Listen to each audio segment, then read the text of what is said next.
ఈరోజు అంటే మనము మెంతి పప్పు వండుకుందాము. మెంతి పప్పు అంటే మెంతాకు వేసి పప్పు కాదు, మెంతులు వేసి పప్పు. ఇది రాయలసీమ పప్పు అంటారు, మెంతి పప్పు. ఇప్పుడు మనం చూద్దాం. ఇందులో ఉండే మనం కుక్కర్ తీసుకోవాలి. కుక్కర్లో కొంచెం నెయ్యి వేసుకోవాలి.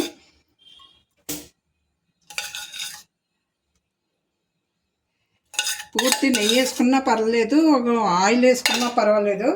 సగం ఆయిల్ సగం నెయ్యి వేసుకున్నా పర్వాలే.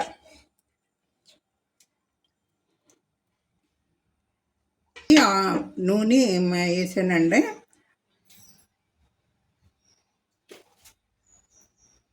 కొంచెం మరగాలి, నూనె కాగాలి. ఇదిగోండి, ఇక మెంతులు ఇన్ని వేసుకోవాలండి. ఒక గ్లాసున్నర పప్పు వేసాను. ఈ మెంతులు ఇన్ని వేసుకోవాలి. మెంతులు డబుల్ మనం జీలకర్ర తీసుకోవాలి, కొద్దిగా ఆవాలు తీసుకోవాలి. మనం ఇందులో వేసుకుందాము.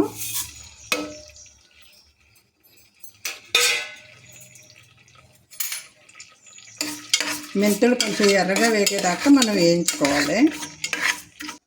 మెంతులు ఎర్రగా వేగిపోయినాయండి. అసలు ఇలాగ ఎర్రగా అవ్వాలి. కొంచెం పొంగు వస్తుంది. ఎర్రగా అయ్యాక ఎల్లుల్లిపాయలు వేసుకోవాలి. తర్వాత ఎండుమిరపకాయలు వేసుకోవాలి కొన్ని.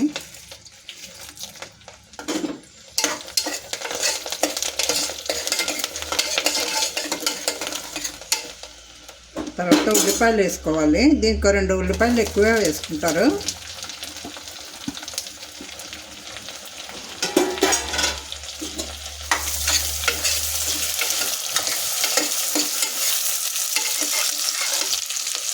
ఇలాగ బాగా ఎర్రగా వేయించాలండి మెంతులు.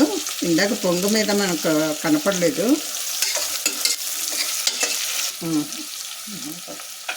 కరివేపాకు,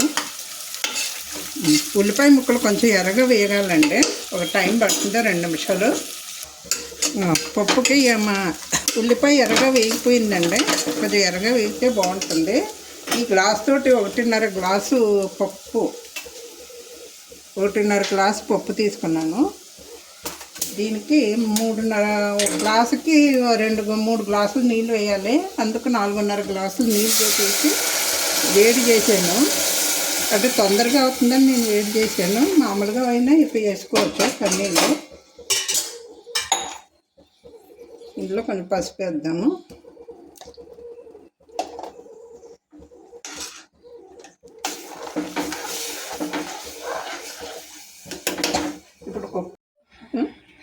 ఇప్పుడు పప్పు వేద్దాము.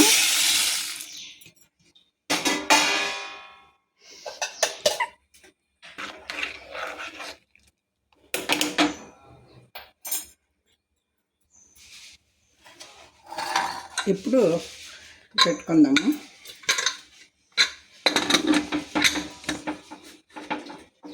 మూడు 4 విజిల్లు వేయించుకోవాలి. మిరపకాయలండి, పప్పు అన్నంలోకి మనం మిరపకాయలు వేపుకొని నంచుకొని తింటే బాగుంటుంది. ఇది ఎలా చేయాలో చూపిస్తాను ఇప్పుడు. ఇలా మనం కడుక్కొని శుభ్రంగా ఇలా చేసుకోవాలి. ఇలా చీల్చి పెట్టుకోవాలి. ఇందులో ఈ పొడిలోనండి మనం మిక్సీలో ఇది వాము, జీలకర్ర, ఉప్పు, చింతపండు వేసుకోవాలి. ఈ పొడి కొట్టుకొని మిరపకాయల్లో ఇలా పెట్టుకోవాలి. మనం ఈ మిరపకాయల్లో మన విత్తనాలు తీసుకోవచ్చు. కారం కావాలనుకున్న వాళ్ళు ఉంచుకోవచ్చు. మేము ఇలా పెట్టుకోవాలండి. ఇలా పెట్టుకుందామండి. ఇలా అయిపోయినాయి. ఇప్పుడు మనం నూనె వేసుకొని వేపుకోవాలి. జస్ట్ కొద్దిగా డీప్ ఫ్రై కాదు, మామూలుగా నూనె వేసుకొని వేపుకోవాలి.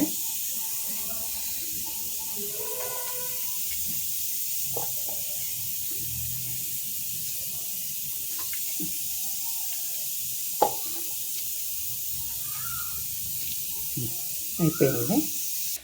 ఇప్పుడండి ఇంకా కొద్దిగా ఆయిల్ వేసాను. ఈ ఆయిల్లోనూ మనం ఇది ఇలా పెట్టుకోవాలి. కొంచెం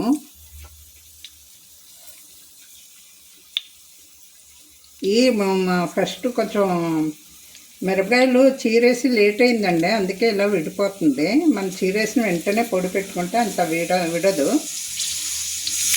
వేసి ఇలా పేర్చుకోవాలండి.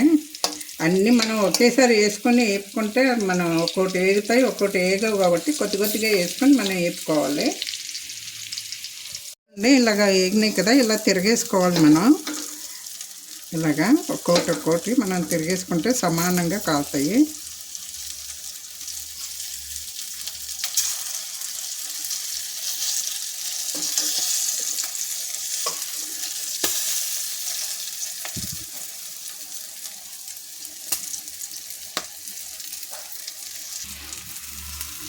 ఇలాగా అన్నీ తిరిగేసుకోవాలి. ఇలా అయితే మళ్ళీ ఆ టేపు రెండేపుల్ని బాగా శుభ్రంగా కాలుతాయి. పోయిందండి, 4 విజిల్ వేయించాము.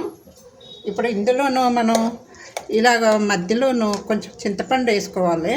ఇలాగా తక్కువలో అవి గింజలు లేకుండా చేసుకొని మనం చింతపండు వేసి ఓ పక్కన పెట్టుకోవాలి. ఈలోగా మిరపకాయలు చూద్దామండి. మిరపకాయలు వేగిపోయినాయి. ఇలాగా ఇలా నల్లగా కొంచెం వేగితేనే బాగుంటాయి మిరపకాయలు. స్టవ్ బంద్ చేసుకుందాము, ఒక దాంట్లో వేసుకుందాము. ఒక ప్లేట్లో వేసుకున్నామండి, వేగిపోయినాయి బాగా. ఇప్పుడు పప్పు మనం చింతపండు వేసాం కదండి, ఒక 5 నిమిషాల్లో అయింది కదా, అది నానిపోయి ఉంటుంది. ఇప్పుడు మనం పప్పు గుత్తోటి ఇలాగా మనం పాముకోవాలి. ఇలాగా కొంచెం ఉప్పు వేద్దాం మనం.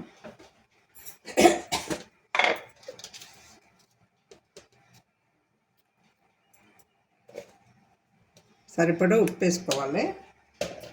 మనం పప్పు గుత్తోటి వేసుకోవాలి. ఇవ్వండి మెంతిపప్పు అన్నం, మెంతాకు కాకుండా మెంతులు వేసిన మెంతిపప్పు అన్నం చాలా ఆరోగ్యానికి మంచిది, షుగర్ వాళ్ళకి కూడా చాలా మంచిది. ఇది రైసు, మిరపకాయలు, ఆవకాయ పచ్చడి, కొత్త పచ్చడి. మనం ఇది నెయ్యి వేసుకొని కలుపుకొని తింటే చాలా సూపర్గా ఉంటుంది. కొంచెం నెయ్యి వేసుకుందాము, కొంచెం కలుపుకుందాము. వేడి మీద తినాలనిపిస్తుంది, నోరు ఊరుతుంది. మిరపకాయల మీద నోరు ఊరుతుంది. ఇప్పుడు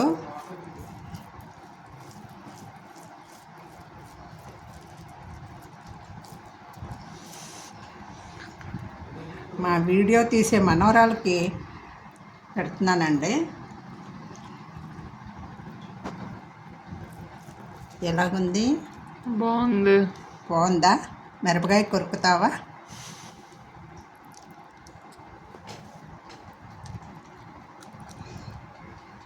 మిరపకాయ, ఈ ఆవకాయ పచ్చడి నుండి కొత్త ఆవకాయ.